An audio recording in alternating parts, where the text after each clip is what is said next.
An invasion of drones in the U.S. The FAA reporting an average of 2 close calls with airplanes every single day. And many of those drones already hovering over the Kansas City skyline. 41 Action News reporter Brian Abel shows us what pilots are saying and what you can and can't do if one's over your home.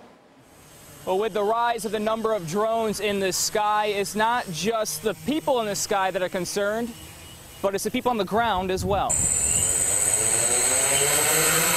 60 close calls per month between these and these, including 3 in a 4-day period at JFK Airport in New York. The FAA reports in 2014, 3 close calls in Kansas and Missouri, including 1 in Lee's Summit. While the concern is clear for commercial pilots, it's even greater for those behind the controls of a different aircraft. Helicopter pilots tend to fly in a lower elevation off the ground than most airplanes do. The helicopter, you run the risk of taking a helicopter down a little easier because the rotor blade is where you get your lift. Skytracker pilot Bill England says it's medical helicopters that have the greatest risk with more UAVs in the air. You know, you land at wherever the accident scene is, and if there's somebody out flying a drone, you don't see it. But what if you are on the ground and you see one? With FAA predicting 30,000 additional drones in our airspace by 2020,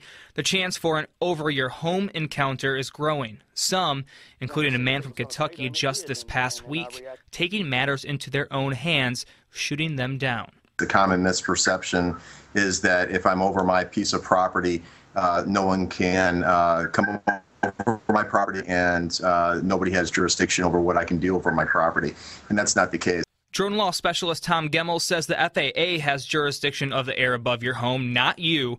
Shooting property over it will get you arrested. He says the projected numbers by the FAA, which as of Monday has issued 1,000 permits for commercial drone operators, is way off. Those are kind of old numbers. They're looking at hundreds of thousands perhaps within the first year, increasing the likelihood for more dangerous encounters.